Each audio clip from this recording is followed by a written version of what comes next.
Good evening and welcome to Moyo the Heart Center, where we offer transformational skills, interviews, webinars, and podcasts for open hearted people searching for inspirational truth to heal themselves, their families, their communities, and ultimately the world. It has been an absolute honor to have these conversations on our platform. We have dedicated a 5-session series of podcasts to spirit-led race conversations. I can't believe it. It's our last podcast. Tonight we will look at the brow and the crown chakra. The journey up until now has been really extraordinary, and I'm excited to learn more about how these two chakras will support the spirit-led conversation.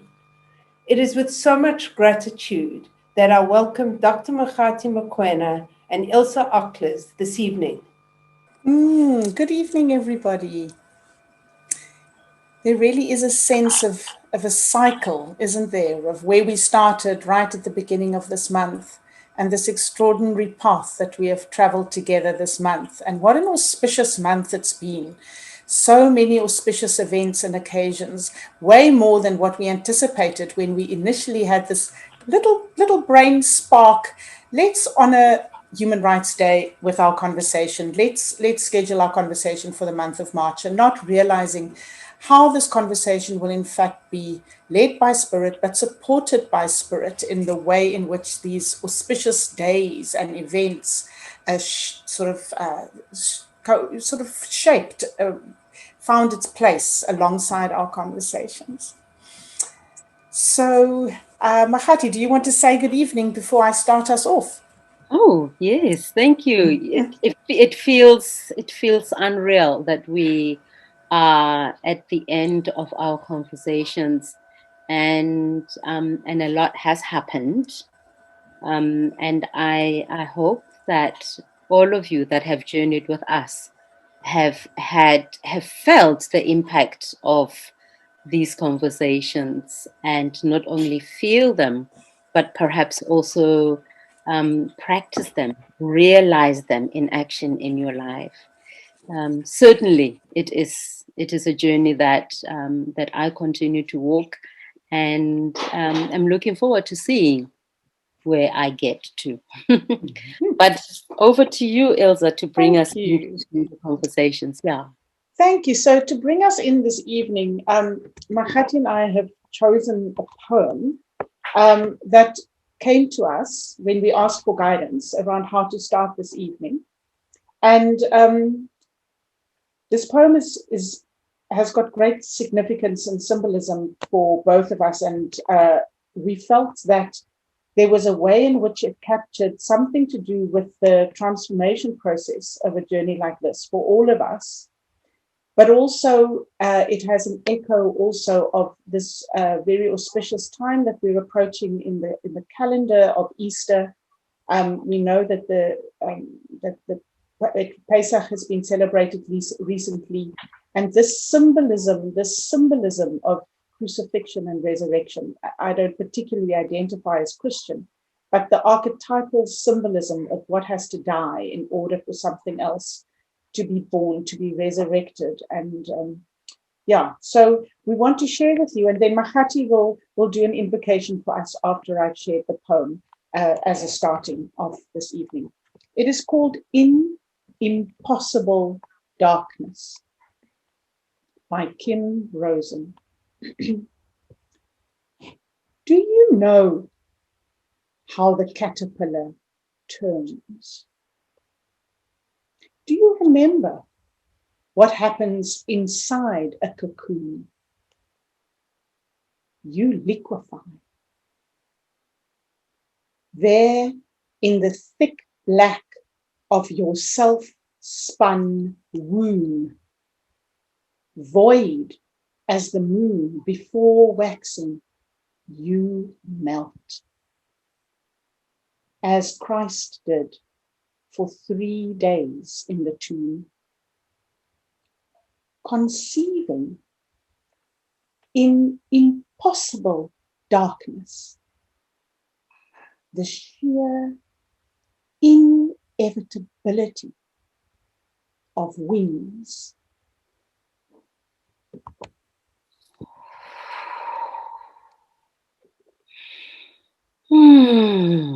Sure. And so we take this moment to call in the guidance of the Christ consciousness, the one who lives in all of us, the teacher, the one who has walked before us and comes to us in many forms, the one who may come in the form of our ancestors, of the Jesus Christ, of Muhammad, of the Buddha, and many other teachers that are calling all of humanity to rise as we get embedded in Mother Nature, to rise and hold those two spaces of as above, so below, as below, so above. And to feel the rising of that in us and the deepening of that in us. We call on all our teachers. May we have the ears to listen and to hear, the sight to look again and see, the mouths to speak only when we know that what we are speaking is words of divine sacredness, and our hearts to open, to really open and make manifest all the love that is here for all of us. May we connect with that Christ consciousness in ourselves tonight. May we hear the voices of our ancestors. And may this journey, this path that is ending tonight, never end until we all arrive back home.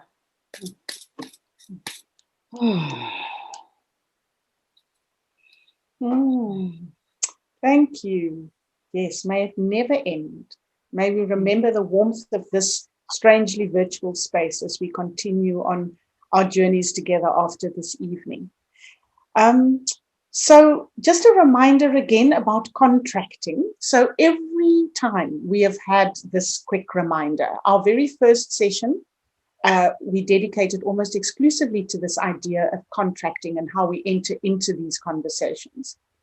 So just a reminder again this evening that we really come to these conversations with humility, because we tread on sacred ground, that we come to these conversations because of grief, because of pain, because of loss. That's what draws us to these conversations. So that is, we come with that reverence for the suffering, that this particular challenge around our racialized beings in the world have brought us. And we also accept these conversations from our Black brothers and sisters as whites, as a gift, because we know that it costs them more to have these conversations. It comes at a greater cost. Often it comes at a greater cost, and often it asks of Black people to touch into places that are incredibly tender and could be very painful. And so we accept that as a gift given to us. And then what I want to add this evening is how we end.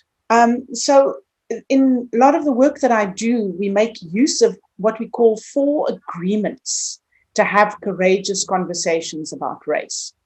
And they were identified by an African-American scholar by the name of Glenn Singleton, who did more than, longitudinal studies in American schools around courageous conversations around race. And the 4 agreements, the first one is that we commit to stay engaged. We commit to be present and bring ourselves fully to the conversation. The second one is that we commit to speak our truth, to activate this throat chakra, that we won't be fearful of offending, that we won't be fearful of, that we won't be afraid of the truth, that we trust in its healing powers. The third agreement is that we agree to be uncomfortable, which is a beautiful one. We agree to be uncomfortable. If we don't, we have to develop our capacity to sit with the discomfort. So we have to become more comfortable with discomfort. And anyone who's done any meditation or any mindfulness practices will tell you that is a lifelong journey, how to sit and become comfortable, create a gentle space around your discomfort in which something else becomes possible. But the last agreement is the one that's particularly relevant for us this evening. And that one is that we expect and we accept non-closure. So we expect and we accept with gratitude and with humility that there is not closure. Even after 5 intense conversations, there is no closure, that we continue to walk this path together. So that is just a little reminder of how we enter in, and then also how we then this evening move outside, move beyond this 5 series conversation. Makgati, you're going to connect in with our homework and with what's been happening around us this past week. I'm very much loving that. I'm loving particularly that last one, because it does speak of the cycles, the rhythm of nature, which these conversations have pretty much been aligned to cycles that have been happening around us, to events that have been happening around us. And there's been a sort of a dancing with, a concerting of these conversations with Human Rights Month, with the beginning of autumn in South Africa, well, in the Southern Hemisphere certainly, which is that moment when we turn towards the dark, when we prepare ourselves to go inward, to go into a space perhaps of retreat, or a space of hibernation, a space of inwardness, in order to go into deep contemplation and allowing the layers that no longer serve to die off, to be brushed off, to be disrobed of those layers that no longer work. And to sit in that melting, that poem, sure, to sit in that unformed space, in that liminal space, for a moment that can feel like a whole long time. But sitting in that space for even a moment can be that space, can be that time when we allow grace to act on us, and to bring to us the outer layer that we need. And perhaps the outer layer contains the wings that we are adorned with. But that sinking, going underground with the dark goddess, with those moments where we have no signposts. Those are the moments that we are going into as we approach winter. And if we could use those times, if we could use the time of winter to really think about, contemplate, what is it that I need to change my mind about? And I'm already bringing us to the third chakra, to the fifth chakra. Fifth? Is it the fifth? It's the sixth chakra. The third eye, which of course we're going to be talking about and reflecting on, and seeing the significance of that together with the seventh chakra. But we've also had the full moon, the super moon, just 2 nights ago. So this is very much auspicious time. It is big, big time. And I am absolutely somebody who turns events into ceremony. So whatever nature gives us, I honor it, and I find ways to allow the significance of whatever is happening around me to enter into me, and for me to see what is it that I can do in order to get in sync with what nature is offering us. Yeah. So, so perhaps you can bring us into the conversation around this chapter. Yeah. So I want, if I may, because I was so excited when I found this, just for a moment, just stop with at the place of the full moon, because this full moon was in the sign of Libra. And whilst I'm not an astrologer at all, I do know, I just have a dangerous amount of knowledge. So any proper astrologer will please just bear with me. But the Libra, the sign of Libra, of course, are the scales. And I just personally, for me, it was such a beautiful synchronicity that we come to the end of this conversation that has really been about justice. And that we come to the end of it on this kind of super full moon in Libra with the scales of justice. And I found this from a very unreliable source, I must say, but I'm going to just share it because it resonated so much with me. It says, under a Libra full moon, we can recognize what injustice has cost us, both collectively and individually. Our understanding of beauty is narrowed in a world that doesn't recognize the sacredness of all people. Under a Libra full moon, we can unburden our grief on the big silver scale and then look to the other side and ask, what balances this? How have I balanced this? What has anchored me to the land of the living? What can I praise? What can I praise? And to me, that was just such a treasure that I found as I prepared myself for this evening's conversation, where the 7 chakra points are superimposed really on the scales of justice. And that is the essence of what it is that we've been working with. So that takes us then into our third eye, our 6th chakra. We haven't spoken much about the homework. Do we want to say something about that before we move on? Or are we just moving right along? I think we're moving. We're moving. I'm looking at the time. So the pineal gland, of course, is apparently the thing that sits there in the vicinity of this chakra, and I love the 6th chakra. For me, it represents mind. It represents the quality of our mind.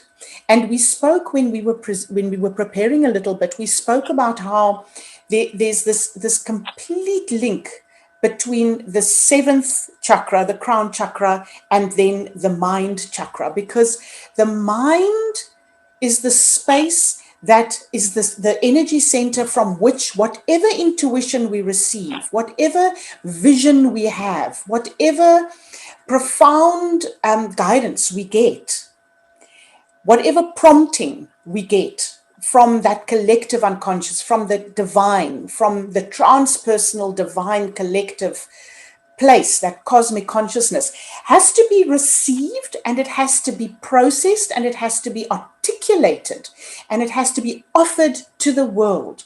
And that can only happen through a quality of mind, a clarity of mind, a rigor of mind.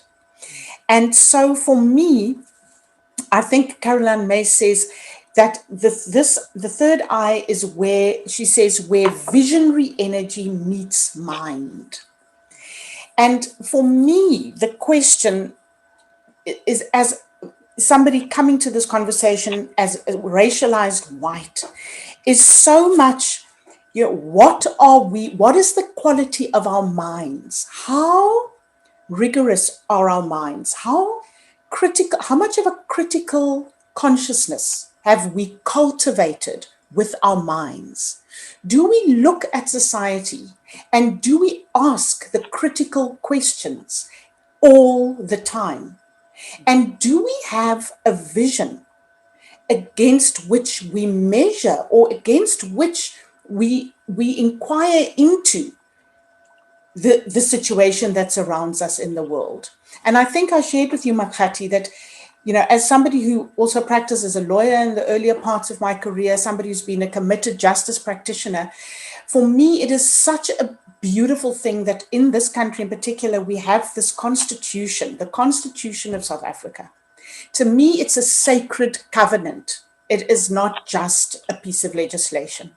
And it contains the vision. It is articulated, it is written down, it is made manifest in that sense, that it's not just inspiration, it has actually been formed and shaped into the kind of society that we would want, that we would like to live in.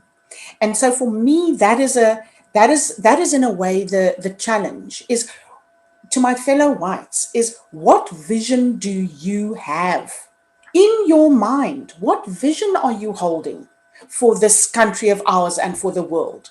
And do you hold it? Do you hold it with rigor? Do you hold it passionately and relentlessly? And have you developed that quality of mind to evaluate, to inquire, to critique society on a daily basis in our everyday lives against this vision? That's what was living inside me around this particular chakra. Yeah. Gosh. And what are you going to share with us? Well, the invitation that I want to call the provocation, you know, what you've just uttered feels like a shaking up, like a rousing out of the slumber of you know, the pleasure that privilege gives. Wake up and examine it, and look at on the other side, how is this balance being maintained? At what cost is this balance, the scale of justice? What is it that it is holding in balance? And is that balance one that is generative? Does it work? Yeah. And what I want to share from my point is part of what this chakra brings for me as one who is racialized Black, is the role that imagination plays, because that's one of the factors that it governs, and that imagination for me, it is a startlingly powerful tool for examining every little story that we have been told about who we should be, and imagining and using imagination as an audacious sacred act to imagine ourselves participating as an identity of divinity, as an aspect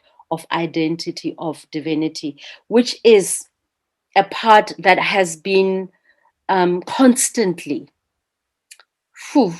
excised out of us. You are not part of, you are not reflecting of divinity. Your practices are incorrect, or they are devilish, or they are satanic, or they are barbaric or uncivilized. All of those stories which persist in some ways up to today, where we have forgotten who we really are. We have so much held on to this cloak of identity called this Black skin, and translating the Black skin's experience into my own true experience, or a reflection of my true experience, but it isn't that. And so for me, the invitation that this third eye is giving me is Makgati, look and look again. Turn this vision inward, and you will encounter what you may not expect, what you have not expected before. And when you do that, when you encounter that divinity within, reclaim that, because that's who you have always been. That is who this journey through life has been about. It has been about a yearning for connecting with something much bigger than myself. And that's really been my own personal journey. This is why I call myself a pilgrim, is walking a long, long journey of trying to find a home in a world that has not welcomed me. But it is a home beyond the world that has not welcomed me, but through this world that has not welcomed me. So it is a big gift. It is a big invitation that that this is bringing. This third eye is bringing. And I think it's an invitation that I would like to utter to other Black people who haven't taken that journey of reclaiming the sacred self, reclaiming the self as a sacred aspect of divinity, and knowing that we can step fully into that. And perhaps when we step fully into that, perhaps that disturbs these scales, and they can be recalibrated into real stability, rather than an imposed false stability where there is the burden of holding what is not working and the privilege of holding all the goodness. Yeah. Sure. I really, I love that so much. I love that so much. I think I'm reminded of somebody who said, and I have a beloved friend who has since passed on, and I'm wondering if his energy is with us this evening, that this is coming into my consciousness, who used to say that, you know, our biggest crisis that we have is a crisis of imagination. You know, that is the biggest crisis that we have, that we can't actually truly imagine a world beyond this one differently. I'm not talking about the ultimate home that we are all going back to. I'm talking about this home, this finite, fragile planet that we're on, but that we don't have sufficient imagination to be able to really imagine it in it differently, and that is our biggest crisis. Yeah, I absolutely believe that. And I think that that lack of that inability to imagine something different, is precisely what sustains the systems, the structures that keep our divisions and the racism and the exclusions in place, because we ourselves cannot imagine anything else. And so we live in support of the very structures that ultimately are not for us. And when we can imagine something else, and it's difficult, I acknowledge that it's incredibly difficult.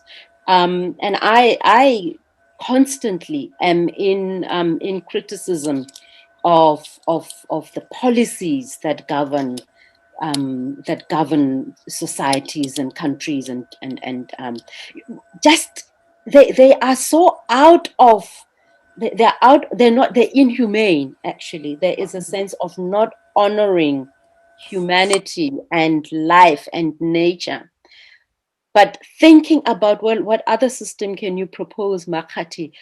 I have to also say, I don't know. But perhaps we can find other ways. We can both dream other ways. And perhaps when we put our minds together, we can dream something else together, and trusting that maybe two minds are better than one, are more powerful than one. But I think that this is it's a big invitation to all of us to, as we reject these systems, these structures that are keeping us separate and enslaved, that we can also get together and bring to life by imagination something else, and trust that something else is possible.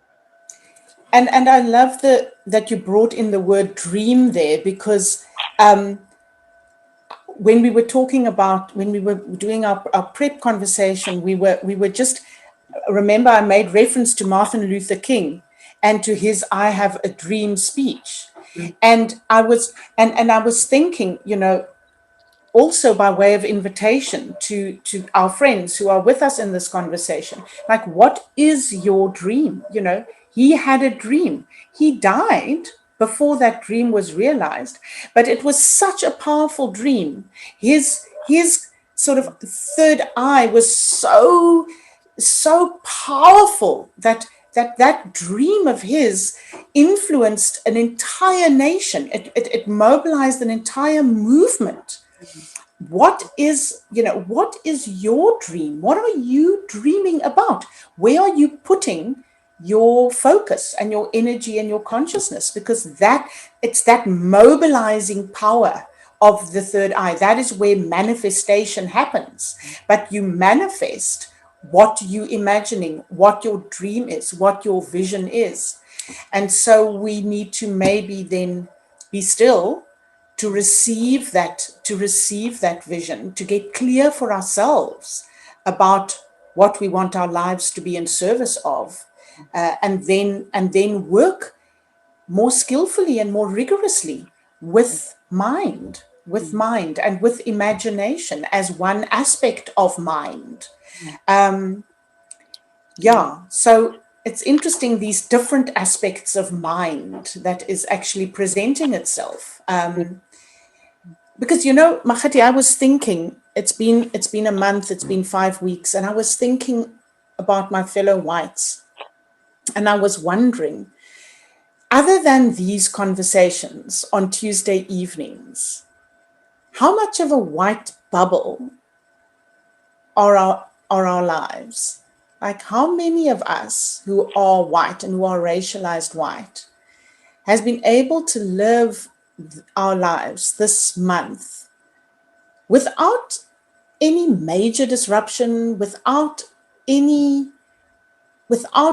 necessarily any ruptures or any disruptions, and come to these conversations on Tuesday evenings and spend an hour, maybe an hour and a half, really thinking about these issues and really engaging with these issues, and then have the privilege to then just retreat into the status quo, as you were saying, into that situation that is structurally this tight tectonic between the way our societies are structured, between capitalism and patriarchy and racism and all these different ways in which we are, as you said, enslaved, all of us, black and white, enslaved in these structures.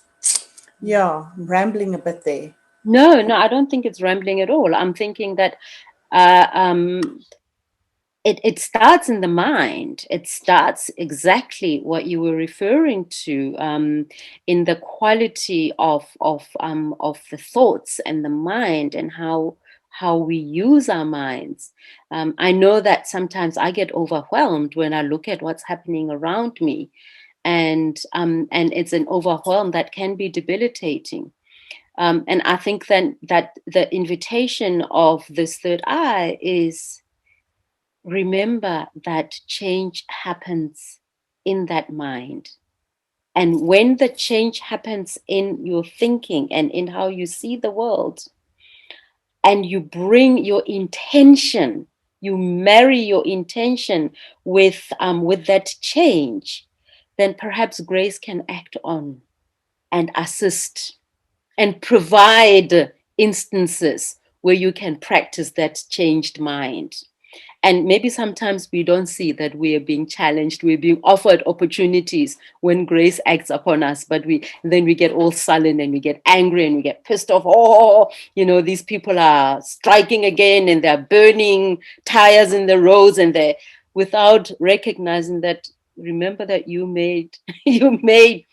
changed your mind.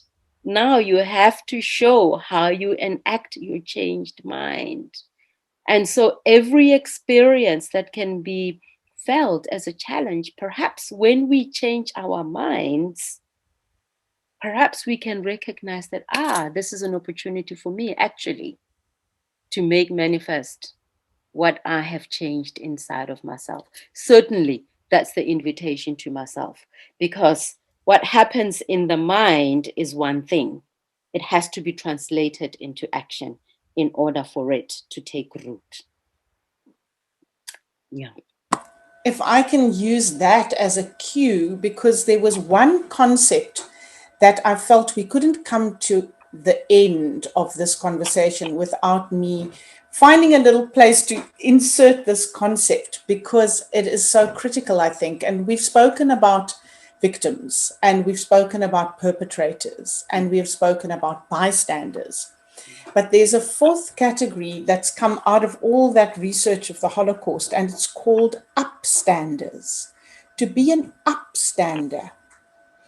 And I think that what we're talking about is that role. What you're saying is acting then in a way that is in accordance with this new vision, this new dream, means that you become an upstander. It means that you speak and do and behave. Your behavior follows that. And so you then bring that truth or a degree of agency where you go. We are not doomed to either be victims, perpetrators, or bystanders.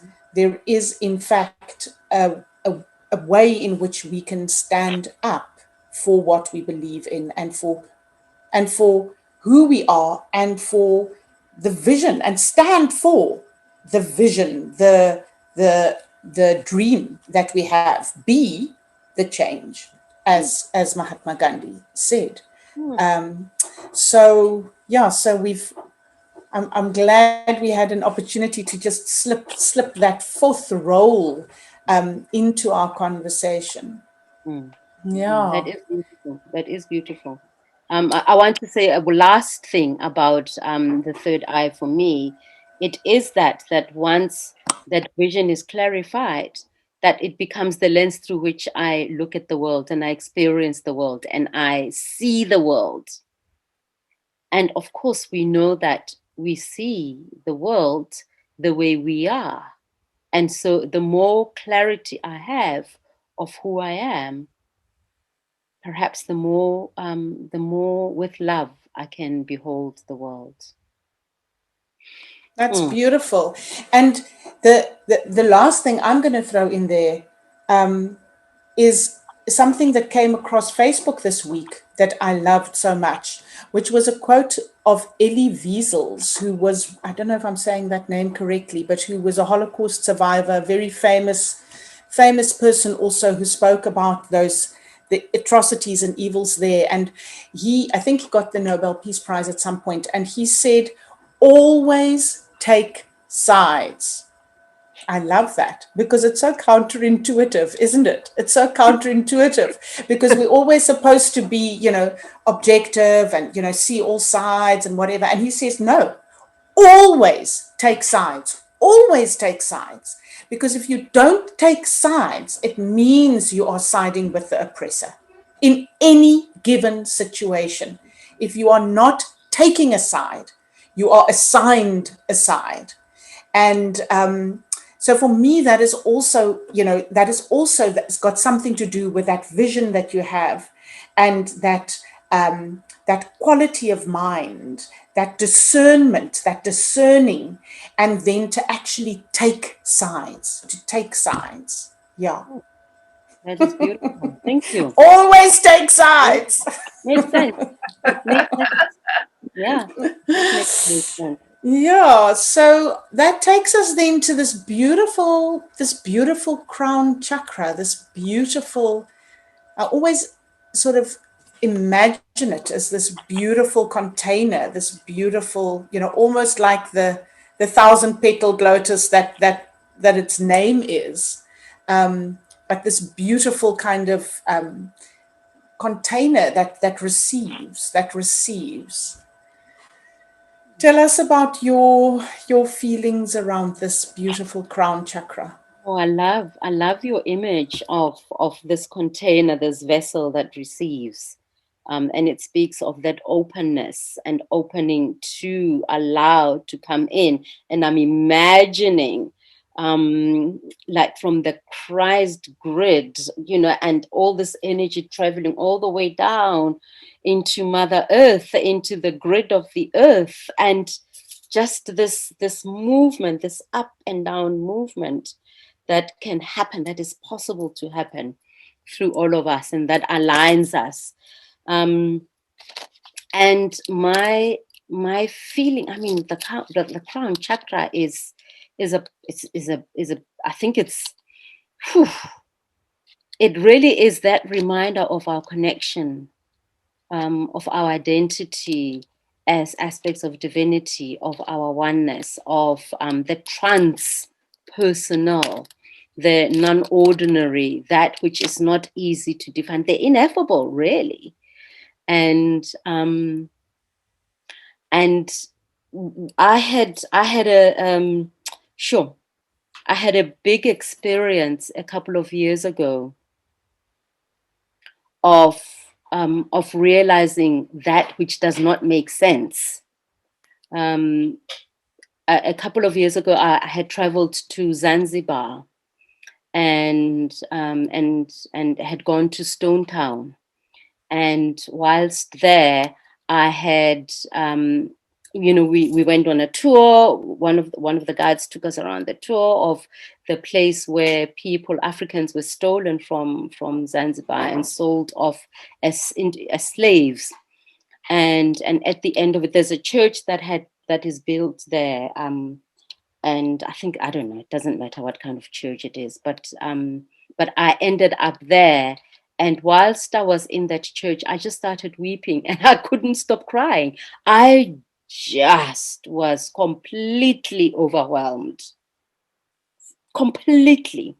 And I cried and cried and cried. And in the midst of my tears, I heard a voice distinctly say to me, Makgati, you are crying right now. But ask yourself, who is it that you are crying for?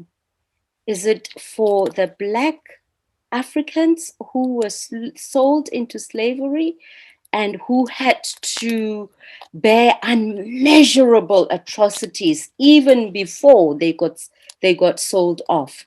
Or is it for the white slave merchants? And the voice said to me, be clear, because in that lifetime, you have no idea what body you were wearing. You may very well have been wearing the body of a white slave merchant or one of the African slaves. Therefore, offer compassion to both. Offer compassion to both. And of course, I cried even more. And in my lifetime, that reality, that invitation keeps coming up over and over and over again. Offer compassion to both, because both of you, if one of you is not awoken, that none of you wakes up. If one of you wakes up, then all of you are awoken, this is the utterance of Ubuntu. It is saying we are one. That interdependence keeps coming back. We are one. And the experiences that I've had in life keep showing me this oneness over and over and over again. And it goes beyond, it happens through the body, but it goes beyond our physical identities. But we have to work through these physical identities in order to touch that. And that's my experience of the crown chakra as far as racialized identities is concerned, the concept, the idea, the construct. Yeah. Oh, that is, yeah, that is, that feels to me like it has that pure quality of the crown chakra, that it is so beyond the binaries, the polarities, the judgment. It is so far beyond all of that.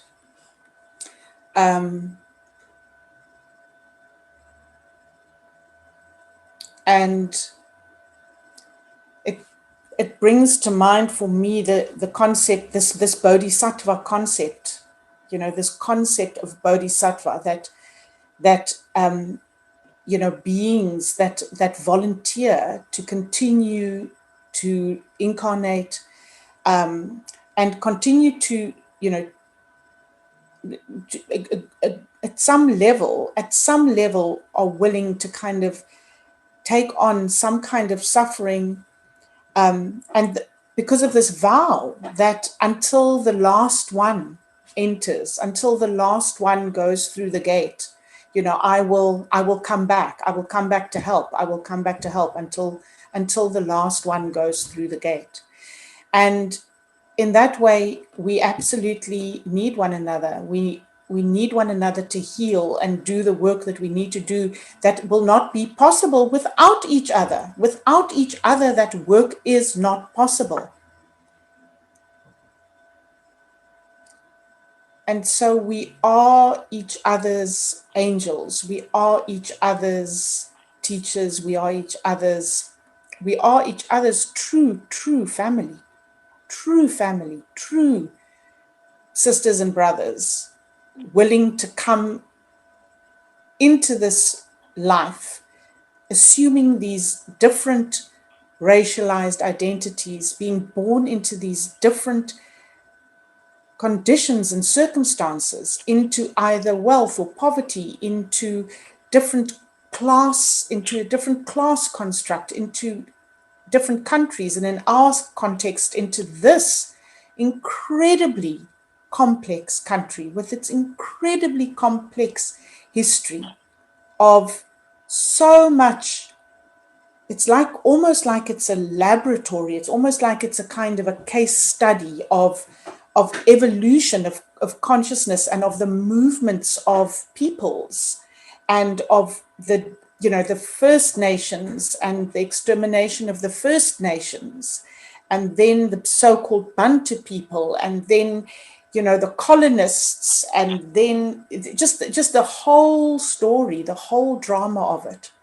And who, as you say, who knows which lives we've led and which roles we've played. Sorry. Yes, no, you go ahead.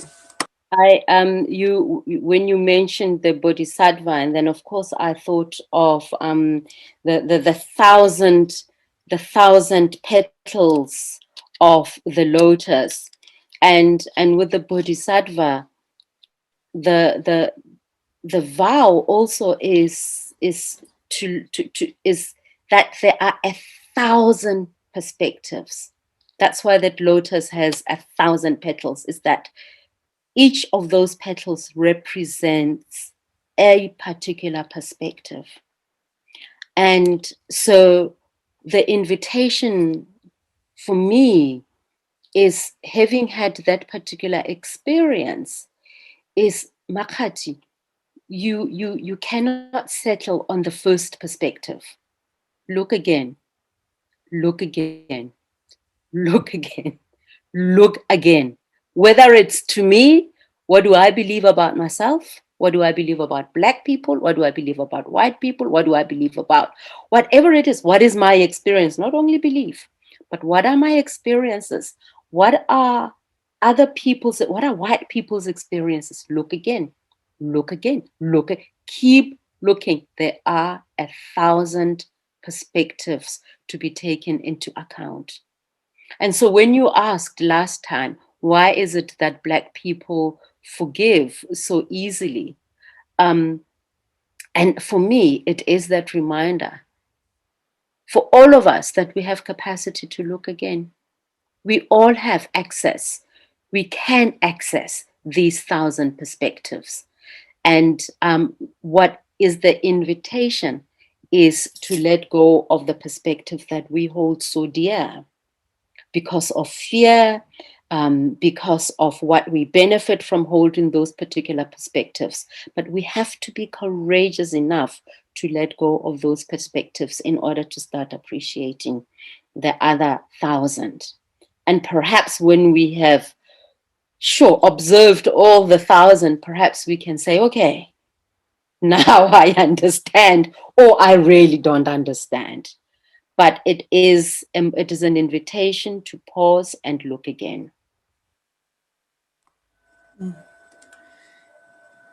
Absolutely, and it's the pausing and it's the looking again, and then of course it's this question. I mean, I seem to be channeling all my Jewish friends this evening, but there's this beautiful Jewish concept. I think it's tikkun olam. I think I'm not sure how you pronounce it, but it's got to do with the healing of the world, the kind of the mending of the world, the mending and the healing of the world. And the question, of course, for us is, what is your particular curriculum? What is your particular curriculum? What is your particular contribution? Where on this incredible garment of our common humanity, where is the bit that you have to mend? And what is the bit that you have to do? Without your bit, that beautiful garment will remain with holes. So what is your work? So we have been born into these racialized bodies, racialized identities, into these cultures, into these constructs, in order to do our bit to heal that garment. And so what is your particular task? And I think one of the things that we've realized over these 5 weeks is that very often the path is very different if you grew up white or if you grew up Black. The path is very different. And this is whilst recognizing our common humanity, the fact that we are aspects of the divine, that we experience life at an archetypal level, at a transpersonal level. We go through all the same emotions and all the same rituals, and we hold all the same things dear to a large extent. But our experiences, our racialized experiences, have been so different that the worst thing you can do is say, I see no color. I am beyond race. I am beyond race. To me, this is the rainbow nation of God. People are just people. That is where you, in my sort of opinion, in my humble opinion, that is where you opting out of the work that you need to do, because we have been bequeathed a very unequal world, and a world with incredible complexity, and we all have work to do around that. What is your contribution to that work? What do you think is your contribution, Ilze, if I can ask? Well, I think I'm going to use that question to tell my goddess story, my goddess Mart story, if I may. Because I think this is, for me, part of my calling, is this place where justice and spirituality sort of meet. That I think that feels like a place for me to do some of my work. So those of you who've been following us from the beginning of this conversation might recall that very early on in the series, I made mention when we spoke about the chakra system, and we said that it has both its Indian and Sanskrit roots, but it also has its Egyptian and African roots. And I spoke about how there's something about the Egyptian heritage, lineage, that feels very powerful to me. It is our African kind of lineage. And in the early days, after I was working as a human rights lawyer, and I got very, very burnt out, because whilst I was working in that human rights paradigm, there kept on being this question of, why this injustice, why this pain? And people that would end up in my office would say, why did this happen to me? And this is so unfair. And so wrestling with this idea of unfairness and injustice. And so I really, it really cracked my heart open, that work, those first 10 years of my professional life as a human rights lawyer, where I spent a lot of time in townships, in prisons, in all kinds of places. And then at some point, I came across this papyrus image. It actually came from a book called Dancing in the Flames by a feminist Jungian. And it was this image, a papyrus image from the Book of the Dead in Egypt. And it was a story about the goddess of justice in Egyptian mythology, and her name is Maat, and I don't know exactly how you pronounce it. But there's this beautiful story, and I've actually got an image here, which I'm going to hold up and see if you can actually see it. So the goddess of justice, Maat, has a headdress of ostrich feathers. And those feathers are perfect because they're all perfect symmetry. And so when you come to the end of your life in Egyptian mythology and you meet the goddess, and you face the scales, then on the one scale, your heart will be placed on the one scale. And on the other scale will be one feather from the headdress of the goddess Maat. And in this picture, you will see that below, you will see the 7 chakra points on that scale of justice. And in the lower chakras, you will see a kind of a crocodile type creature. And sitting on top of the scales, you will see an eagle type creature. And in Egyptian mythology, if you have lived your life in a way where you were so focused on your lower chakras, where you were so focused on physical security, wealth, all the issues that we spoke about in the lower chakras, the crocodile will come, your heart will sink, and the crocodile will come and eat your heart and swim off with it, go off with it, and you will have to repeat your incarnation. If, on the other hand, you lived such a disembodied life, you were so spiritual your whole life, you were so only in your heart and in your kind of upper chakras, that you did not recognize how out of balance things were in the material, physical world that we live in, then that eagle, your heart will lift. It'll be lighter than the feather of Maat. And that eagle will come and grab your heart and fly off with it. So what we need is our hearts to be in balance with that beautiful feather of the goddess of Maat, which means that it asks of us to align, to work with those 7 energy points, to bring consciousness and balance and alignment to our 7 chakra points. And for me, out of that came a whole nother universe of work around working with the theme of justice, but in the context of spirituality. And that has been a blessing for me. That has been a blessing for me. Because I think I have shared that my ancestry, my recent ancestry, come from a line of perpetrators, of colonists and perpetrators and architects of apartheid. And so there's a lot of work that has had to happen. Makgati, and for you, your last kind of contribution that you would like to offer, your path here. What is your path here? My path here. I was brushing my teeth earlier on, and I was thinking about what's my path here.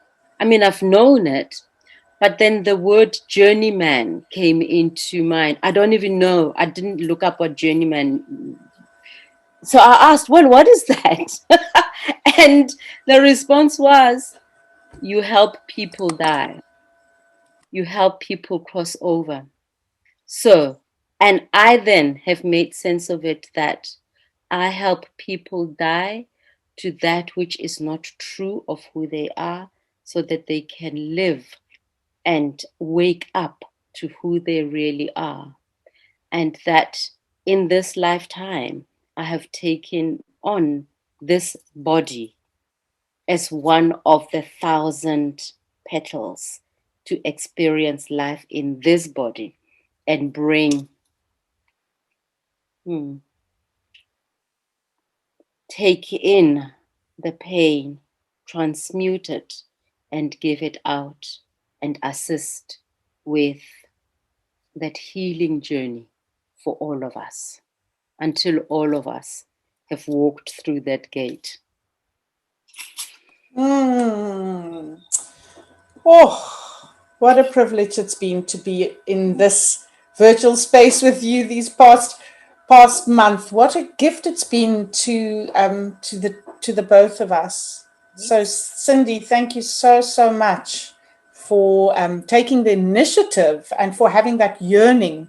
Another quote that I love by novelist George Eliot is that justice is not outside of us as a fact. It is inside of us as a yearning. I love that. And you, Cindy, had the yearning for these conversations. You had the yearning for it, and you manifested it. So thank you so much. And thank you all. I'm going to open up there haven't been any questions as yet, but has anyone got any questions that they'd like to ask the panelists? And while we're waiting for that, I just think I would like to really express Moyo, our team's absolute gratitude for this transformational, extraordinary journey. There doesn't go a day doesn't pass where we don't talk about these conversations, whether I'm talking to my colleagues at the school, but it's really brought up some really rich conversations. And that's where it starts, is that people are talking, people are feeling uncomfortable. And I'm talking about, white people, middle-class people who are now going, that's uncomfortable. So this journey that you have taken us on has been a gift, an absolute gift to our listeners. I know these podcasts are going to be around for a period of time. And I'm really, I really feel so much gratitude for that. And I know that you have spent a lot of your time going through this and putting it in for me, racism was often political because of the binary that we hold it in. That binary was so stuck in my mind of how do I blend the two? How do I bring my spirituality in? And today, just talking about the crown and allowing that energy to come in. And I just want to point out that, offer compassion to both. And for me, that was really something today that has really, it meets it equally with compassion for both. So what is our work now? We did actually think of a parting gift. And the parting gift is the question that Ilze and I asked one another. What is the purpose that you have agreed to live out in this lifetime? What is it that made you pick the body that you picked, with every bit of complexity attached to it? So in your family, in your lineage, your race, your social context, what is it that you agreed to bring? Can you allow yourself to remember that? And in what way can you make that real? Can you manifest that in the world as your sacred purpose?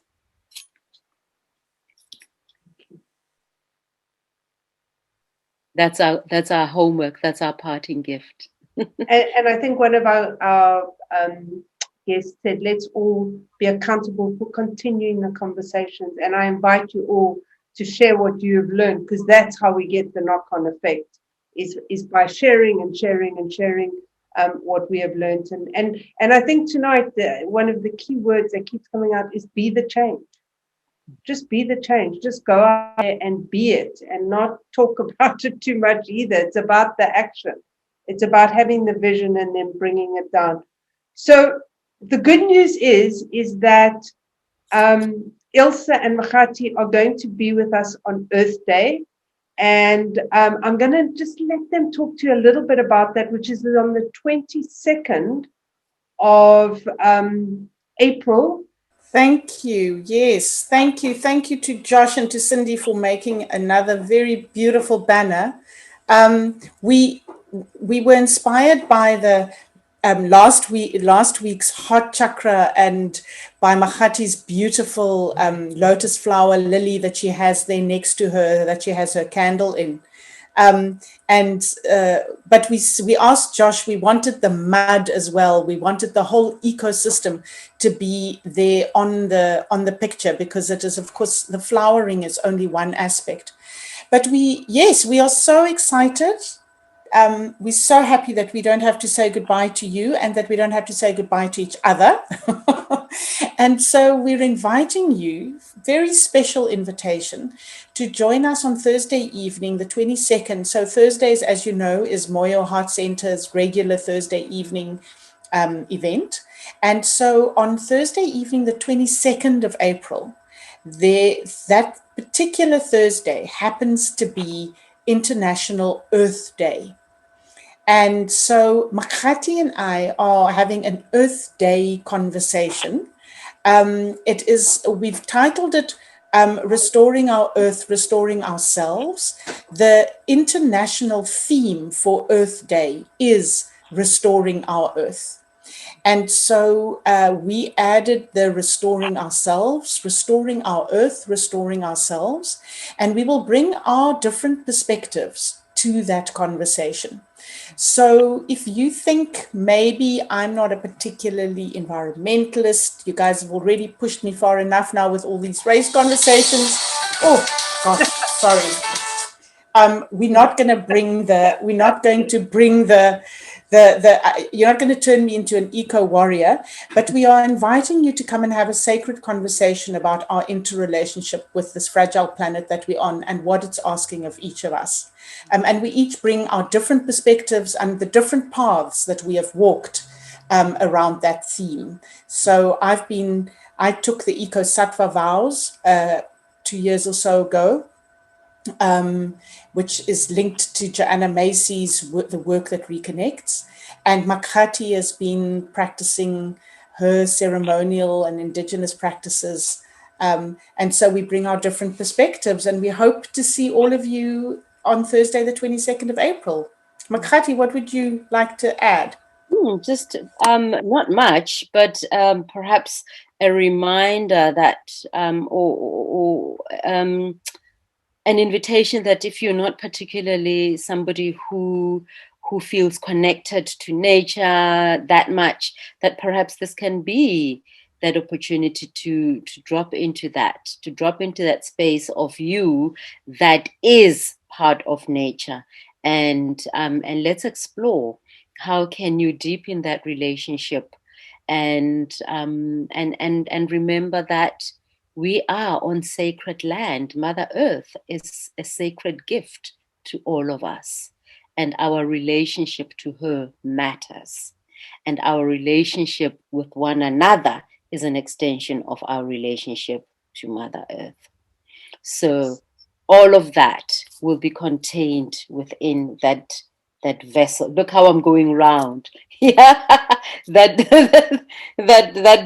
globe of that holds our conversation, that will host our conversation and exploration. That's all. That's it. That's what I would like to add. Makgati and Ilze, we have had such a gift, and we have so much gratitude for all the wisdom, the knowledge that you have shared with us over the last 5 weeks. Thank you so much.